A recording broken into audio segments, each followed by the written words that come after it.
Many thanks to all our friends on the 5. Welcome to Hannity. This is a Fox News alert. President Trump goes hard. He goes on the offensive, defending himself, his honor, his reputation, his family against what are unprecedented slanderous attacks and outright lies from the destroyed Trump leftist media.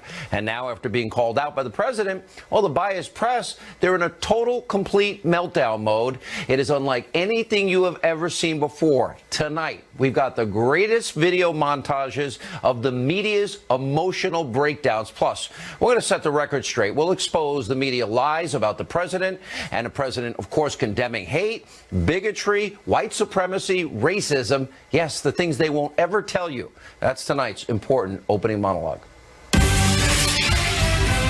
So last night at a massive rally in Phoenix, President Trump unloaded on the liberal mainstream media, the establishment media, and for good reason. He called out their lies, their propaganda, their agenda, and the fact that they are now just an arm of the radical leftist movement that is in this country. Watch the president from last night.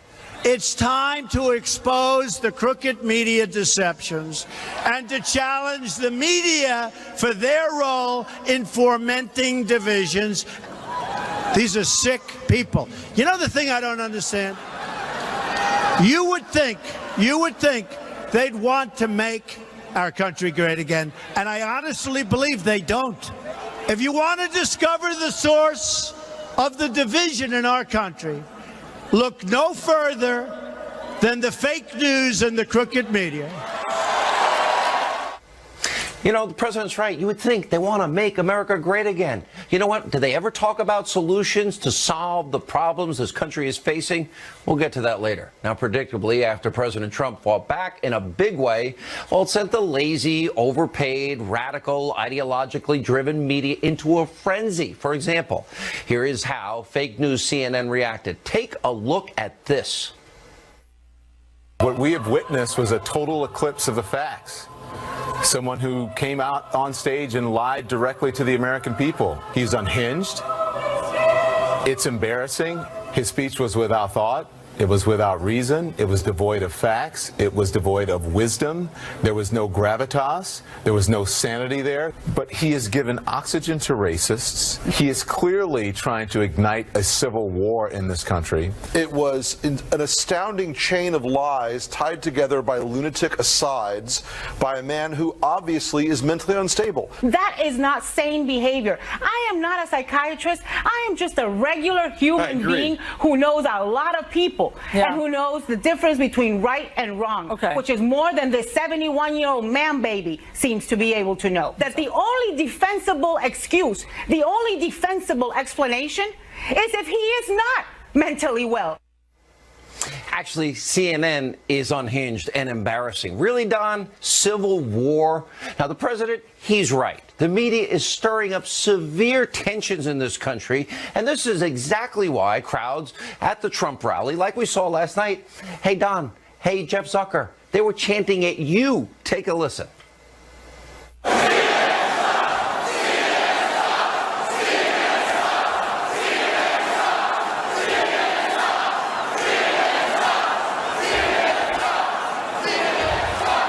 Yeah, CNN sucks. You know what? Have you guys ever thought that maybe those people, maybe they're sending you a message? Hey, Jeff Zucker, CNN, you're the head of CNN. Are you proud of the lies, the garbage that is being spewed on your network day in and day out, hour in, hour out? Because guess what, Jeff? You own this rhetoric. You own the lies that your network tells. Now, up next is the deranged conspiracy theory spreading fake news leftists, ideologues over at MSNBC. Take a look. It is a unique situation to have a president go out to the American public like this on live television and lie this way. Members publicly, privately are acknowledging that this guy is a basket case, that he cannot serve, he cannot lead the party. He, in fact, in his heart, does stand with white supremacists. It's a rhetorical disaster, not only for this country and also the political discourse, but also, even though he just will never understand it, his long-term political health. It is deeply disturbing and offensive the way he spoke of the media, but what Donald Trump's speech is not deeply disturbing and offensive. Sadly predictable and unbelievable. Hey, Andy Lack, you're the head of NBC. You now own every one of these conspiracy theories, all the lies that are told on your network. Up next, we have the big three broadcast networks. Let's take a look at how they handled this.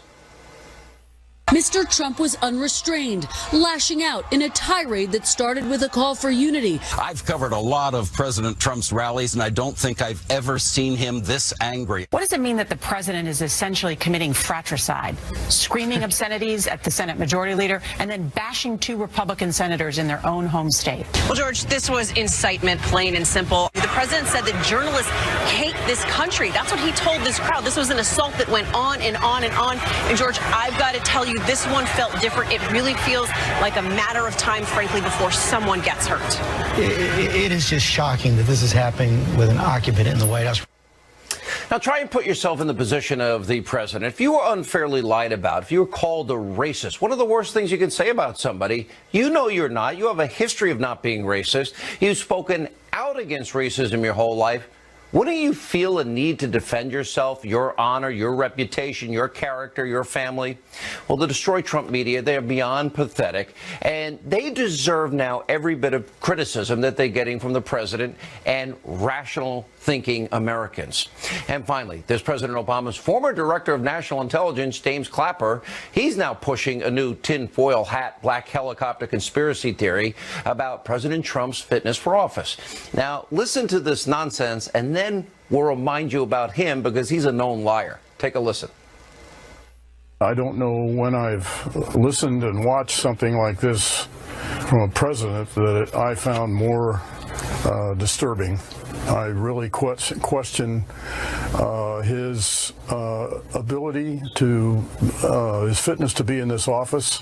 Having some understanding of the levers that a president can exercise, I worry about, frankly, the access to nuclear codes. Really? Now, let me see if I remember correctly. Isn't that the same James Clapper who lied about surveillance to Congress, who originally said he saw zero evidence of so-called Trump-Russia collusion? Well, he's since changed his tune. Well, I don't know. I guess that's what you have to do if you want to get a job over at the fake news network, the Clinton News Network these days. Let's see. A liar on CNN. Sounds like a perfect match in heaven to me. But here's the bigger point. To the leftist media, everything is President Trump's fault. You know what? He can't say or do anything in their eyes that is right. Here's what I came to the conclusion after last night. If President Trump could actually cure cancer, make people in wheelchairs walk, give every American $1 million, if he could prevent heart attacks or stop car accidents, well, guess what? The media still wouldn't be happy. They still wouldn't be satisfied. And by the way, if the dog bites, the bee stings, and you're feeling sad, it's Donald Trump's fault in their eyes. Now, somehow the media thinks that President Trump, that he wasn't supposed to respond to them calling a racist and a bigot every hour of every day. So here's a little reminder of just some of the things the media has said about the president in just the past 2 weeks before last night's rally, which caused the president to respond. Why is President Trump showing sympathy for white nationalists and other hate groups? One editorial board of a big paper this morning calling the president America's bigot-in-chief. He's now given safe harbor to Nazis, to white supremacists. He's so disgraced, not just the Republican Party, but the country. Donald Trump, short of only maybe Woodrow Wilson and Andrew Jackson, is being himself more than any other previous president with disgraceful racial views. That's the truth. He's not pandering to people. President himself. Barack Obama was a black president. Maybe he didn't think that Barack Obama was fit to be in office. He and racial BS, and he's been doing it for decades. Anyone who is in that White House and who is supporting him is complicit in their racism as well. It was disturbing, Don. I think we saw the president's true colors today, and I'm not sure they were red, white, and blue. We can surely say his words have absolutely emboldened white supremacists. You know, it's a tough night. I think for normal people, you got a lot of people at home going through Kleenex right now. I'm just hurt. I'm sitting here hurt, and I think a lot of people are hurt tonight.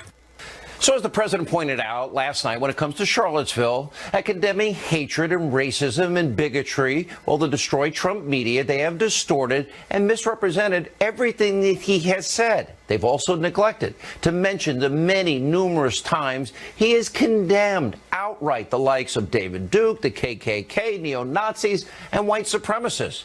So because the media refuses to report the facts and do their job, let's go through them one by one and show every example of the president doing this, highlighting all the examples. Now, we're going to make it so simple and easy for members of the abusively biased press to follow along. We're going to do this. Listen, hear that? Okay, we'll start with the tragedy in Charlottesville.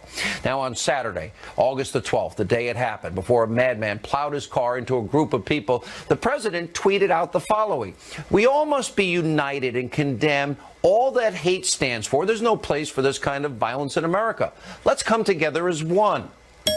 Now, then the president went on to say, "We must remember this truth. No matter our color, creed, religion, or political party, we're all Americans first." And after the protest turned deadly, President Trump immediately came out. He condemned the hatred. Take a look yourself.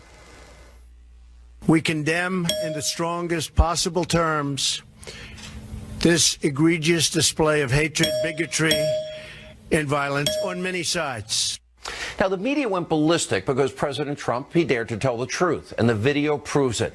The white supremacists, we all know this, they deserve the blame for starting the violence. And by the way, the revulsion most people feel when they see people like that is natural and normal.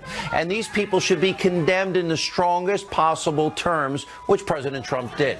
But of course, that was not good enough for the Destroy Trump media. So that Monday, President Trump, he came out again and condemned all of these hate groups. And yes, he did it by name. Watch this. Racism is evil, and those who cause violence in its name are criminals and thugs, including the KKK, neo-Nazis, white supremacists, and other hate groups that are repugnant to everything we hold dear as Americans. And the very next day, President Trump, he denounced again these hate groups. Take a look for yourself. We condemn in the strongest possible terms this egregious display of hatred, bigotry, and violence. It has no place in America. I've condemned neo-Nazis. I've condemned many different groups. Now, for the leftist press, President Trump's remarks still, they weren't enough. They weren't said well enough. Instead of acknowledging and accepting the numerous times that the president rightly spoke out against these despicable, disgusting white supremacists, well, the media, they tried to use this for political purposes and bludgeon the president and all conservatives and all Republicans, just like they do every 2 and 4 years, as I have proved again and again right here on this show. They also completely ignored the president's decades-long history of denouncing bigots, racists like David Duke, and it goes all the way back to 1991. Donald Trump, he was on CNN's Larry King Live. All CNN had to do was dig up the tape and show it to you and be fair and balanced and do their jobs and be diligent in their work. But of course, they won't do that. There's also countless video examples of President Trump rebuking David Duke and these hate groups. So-called journalists, maybe you can learn something. Pay close attention. Words matter. What are your views on the Ku Klux Klan and white supremacists? I totally disavow the Ku Klux Klan. I totally disavow David Duke. I've been doing it now for 2 weeks. You're probably about the 18th person that's asked me the question. I didn't even know he endorsed me. David Duke endorsed me? Okay. All right. I disavow. David Duke announced his Senate candidacy, claiming your agenda for his own, or essentially saying, glad that you spoke out. Are you ready before you ask the question? Newt Gingrich said every Republican should repudiate this guy, no matter what it takes. And I do. Rebuked. Is that okay? Rebuked. Done. I disavowed him every time I speak to somebody virtually, and, they just keep it going. They keep it going. How would you characterize in more words than one David Duke? David Duke is a bad person who I disavowed on numerous occasions over the years. I disavowed him. I disavowed the KKK. I just did the Today Show, and it was the same thing. And I said, how many times do I have to disavow? Do you want me to do it again for the 12th time? Well, I want to get on the record on this. How many times do I have to reject?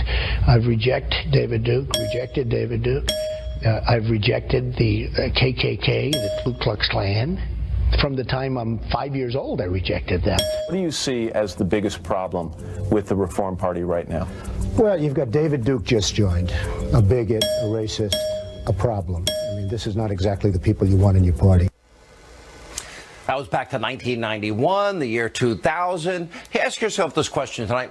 Why does the media refuse to show you all the examples of the president repudiating vile, divisive people, white supremacists, and other racist groups? The answer is simple. They are agenda-driven. They are radical left-wing ideologues. They are hell-bent on destroying this presidency, the presidency of Donald Trump. Now, we saw it way back during the campaign. Remember, just about every major media news outlet, except the Fox News Channel, was caught red-handed. What were they doing? Colluding with the Clinton campaign. And we've also seen it with the media. They're nonstop, tinfoil hat, black helicopter conspiracy theories, consistently negative coverage of this president. He can do nothing right in their eyes. You may remember this Harvard study. It shows over 90% of the Clinton News Network, fake news, NBC, CBS, their coverage of the president was negative. The media cannot handle the fact that they are now being exposed, as they were last night, as agenda-driven and fake news. They think they can lie. They think they can call conservatives, Republicans, and the president racist, bigots, homophobes, Islamophobes, sexist, xenophobic, Islamophobic. They think they can push conspiracy theories about Russian collusion for months on end with no concrete evidence and not be called out and not be exposed. Well, tonight the media's credibility is now gone. They are nothing but propaganda outlets for leftist ideology. They are all basically a bunch of sheep who echo each other. They got their own little echo chamber. They feign moral outrage every chance they can get. They create fake crisis after fake crisis using fake news. And, of course, sources that are not identified, anonymous sources. It's gone from Russia to President Trump going to launch a nuclear war with North Korea to, oh, my gosh, racist. Now they've all been exposed. And here's the saddest part of all of this. They do not care about the forgotten men and women in this country who are desperately needing solutions, that voted for this president. This is a duly elected president that they want to push out of office. They are not trying to help solve this country's problems, to help the millions of Americans suffering. They don't tell the truth about what's really going on in America. Now, besides this show, how often do you hear about 50 million Americans in poverty, 50 million Americans on food stamps? By the way, 13 million more Americans on food stamps after Obama, 8 million more in poverty after Obama, 95 million Americans out of the labor force. Did they mention 1 million new jobs since Donald Trump's been elected president? They had the lowest labor participation rate since the 1970s. Now we have the best labor participation rate in years. We had the worst economic recovery since the 40s, the lowest home ownership rate in 51 years. That's all after Obama. The media never told you the truth about that. They don't give a rip, obviously. The president was right. Did they want to make America great again? Did they ever talk about solutions, helping the American people, answers to our problems? Did they ever care about the people that voted for the president, that want to drain the swamp and sewer that is not only D.C., but it's also the media? Did they want real change that will impact people's lives in a positive way? So as the president said last night, they obviously don't care about making America great again. They never talk about solutions. Instead, they tear down, they delegitimize, and they want to destroy the president you voted for. Why? They don't want to help the American people after decades and decades of neglect from out-of-touch, power-hungry politicians in Washington? That's who they are? Well, they're getting worse every day, and I don't think it's going to get better. But here's what we will do. We will continue to expose them and their agenda every night right here on this program. And we do thank you for being with us. When we come back, Herman Cain reacts to my opening monologue. That's next. Also tonight, last night, the president hinted he may pardon former Sheriff Joe Arpaio. He joins us here. Talk about that and more straight ahead. The media can attack me. Draw the line is when they attack you, which is what they do. When they attack the decency of our supporters. It's time to expose the crooked media deceptions and to challenge the media for their role in fomenting divisions. These are truly dishonest people. And not all of them. Not all of them. You have some very good reporters. You have some very fair journalists. But for the most part, honestly, these are really, really dishonest people. And they're bad people. And I really think they don't like our country. I really believe that. That was more of the president fighting back against the mainstream leftist ideological media last night. And as we laid out in my opening monologue, so-called journalists, commentators from the Destroy Trump media didn't exactly like those remarks and take them in stride. And by the way, they have been in full freak-out mode for nearly 24 hours. Here are some more of the lowlights from the media's post-rally coverage. Watch this. This was a Castro-esque speech in length. This is a man who is not well. He alternated between being a whiny 6-year-old who's had his Nintendo taken away and between being the cranky old man who's out there condemning everyone who doesn't worship him adequately. Donald Trump has been unhinged since he came onto the political scene. This is nothing new. I was watching this speech, and it reminds me of a guy in a bar complaining about his ex-wife. Who are these people that act like they're cheering on a pep rally at a high school basketball game when he's saying some deeply, deeply offensive things about this country? Here now with reaction, former presidential candidate, Fox News contributor Herman Cain is with us. You know, Herman, I think you can identify this. We've been friends for many years. You had a pretty good campaign running, and I think I remember you being right up there at the top of the polls, Herman Cain. And all of a sudden, the attacks came, vicious attacks, things I know to be lies. The minute you got out of the race, that was it. We never heard a word again. It all went away. All you had to do was get out of the way. The montage of reactions that you have shown, I commend your staff for putting it all together. I don't have time to look at all those different sources. I got 2 words for what you have just shown about the liberal mainstream media. Disgusting lies. They didn't make Russia stick, as you pointed out. They are trying to make racist stick. That's not working out too well. And now with the lead of James Clapper, they're trying to make incompetent stick. It's not working. Here is the light at the end of the tunnel, Sean. I start to call you Shane. Remember, that's my producer, okay? Here's the light at the end of the tunnel, and it's not a train. The American people are not stupid. They are waking up to the deception and to the lies that the liberal media is trying to convince them of relative to this president. The American people, they're waking up and they realize that the liberal media has a severe case of Trump derangement syndrome. You're right about all of this. Herman, if I was called a racist and lied about, and you lived through this, and I remember you living through this like it was yesterday. I remember talking to you during all of that at the time. And I'm going to tell you something. I don't think there's anything worse you could say. Murderer, racist. I mean, nobody wants to be a racist because it's so repugnant. And if I was being attacked and that narrative was going on the air hour after hour after hour in every newspaper in the country, every news outlet, I'd be pretty pissed. And I'd fight back for my name, my character, my honor, and my family. And I know you would too. Absolutely. And I did that up until a point. When it got to the point that the liberal media started to say things on all outlets, no matter what the format, and it started to get back to my grandchildren, and they started to ask questions about this, that's when I had to make a very difficult decision. And that was, it's not worth sacrificing pain on my family, my grandchildren, because they were determined to bring me down. And that's why they pulled out all the stops and showed that it's a blood sport. That's what they're trying to do to Donald Trump, but it is not working. He is a fighter. He is And not you going also- to give he in had to the- this. He also could fight back. Yes. You know, you were starting a campaign. You were doing very well. It becomes expensive to defend yourself, doesn't it?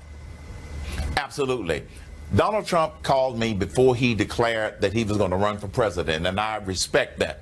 He asked me, what advice would I give him? I only gave him one piece of advice. Be prepared for multiple lawsuits. And I said, Donald, you can afford them. I couldn't. And at this particular point, he has pushed back on some of the lawsuits because of they know that he has the money to fight them back. But he is also enduring the lies, the attacks, as you have pointed out, which are clear to the American people. And that's the light at the end of the tunnel. No, the Herman, American people are not stupid. This is important. I've known you many, many years, and they did lie about you. And it's interesting, as soon as you left, never heard the end of it. Outright lies about you. Thank you, my friend. Appreciate it. Very good perspective, very important analysis.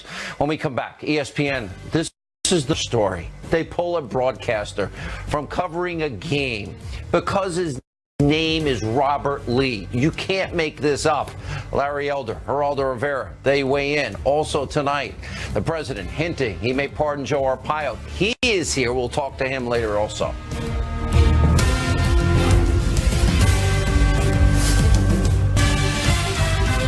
Welcome back to Hannity ESPN. They have now succumbed to political correctness in the most insane and ridiculous way.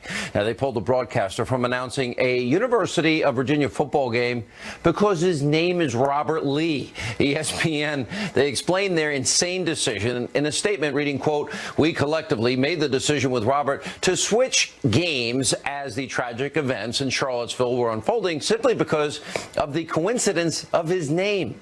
In that moment, it felt right to all parties. It's a shame that this is even a topic of conversation, and we regret that who calls play-by-play for a football game has become an issue. Well, maybe you shouldn't have made it one." Joining us now with reaction, Salem, nationally syndicated radio talk shows, Larry Elder, Fox News correspondent at large, Geraldo Rivera. I don't even know where to begin. I laughed audibly on the radio, Larry, today. I'm like, this poor guy. And he is a great broadcaster. I actually played some of him. He's a great broadcaster. His name is Robert Lee. He happens to be an Asian American. He's an amazing broadcaster. You can't make this up. It's so stupid. When I first saw the story, Sean, I thought I was being punked. I thought it was from The Onion.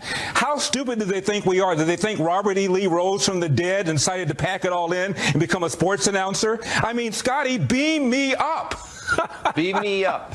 You know, Geraldo, it's not even worth commenting on, but Geraldo, we had the best back and forth on text last night, and I said to you, if I ever dared call Geraldo Rivera a racist, and you're not, your response, you would be apoplectic. We're both street fighters, and Larry is too. I mean, we just are. We all fight.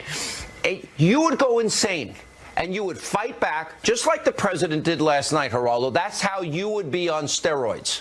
Well, I have to say, Sean, that I was very proud to hear him give you that big shout out. It confirmed my thesis that you're the second most powerful person in the country. I thought the president, listen, what Larry suggests, the overreaction of ESPN is absolutely spot on. There is such a political correctness that has gripped the entire commentariat that you venture out at your peril, and President Trump certainly discovered that in his response to Charlottesville. Now, I thought that the president, Sean, was renewed yesterday. Last night he was energetic. He was confident. Looked like he was having a lot of fun for someone who is, as embattled as he is purportedly right now. But I also thought, and, hearing the ESPN reaction, I think that the president's bashing of CNN and the rest of the media went too far. It became a distraction. Geraldo, it took away let me from his interrupt message. you as a friend. Geraldo, if CNN and the media called you a racist, said things about collusion with Russia that we have no evidence for and weren't true, if they every single day were trying to take you down, questioning your sanity the way CNN is, etc., you would go apoplectic. And the president has a right to defend his honor, his character, his good name and reputation. He does, but one thing about street fighters, you know when you have won. You're in a fight, you bam, bam, bam, and now the guy is like this, and you can't keep bamming him because then you become the bad guy. You become the bully. But I the think narrative he made was so his deep, point. he had to fight back. But sure he had to fight back. But at a certain point, when you question, for example, the patriotism of your media opponents, then you're going to the same turf Do they that ever they're talk going about to. solutions? Do they ever talk about fixing the country, helping people in poverty on food stamps out of work? Never. Larry, go ahead. Sean, we started out by talking about political correctness. What's the over-under on when Donald Trump is going to be accused of sizeism for saying little Georgie Stephanopoulos? All right, guys, when we come back, the president last night hinted, Joe Arpaio, the sheriff, might get pardoned. Will it happen? What does Joe Arpaio think about that in his remarks? He's next. Straight ahead.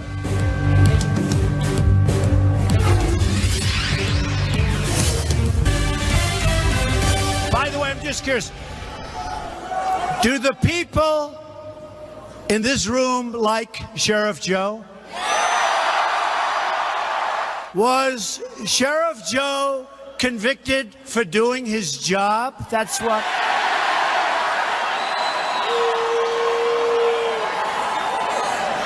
He should have had a jury, but you know what?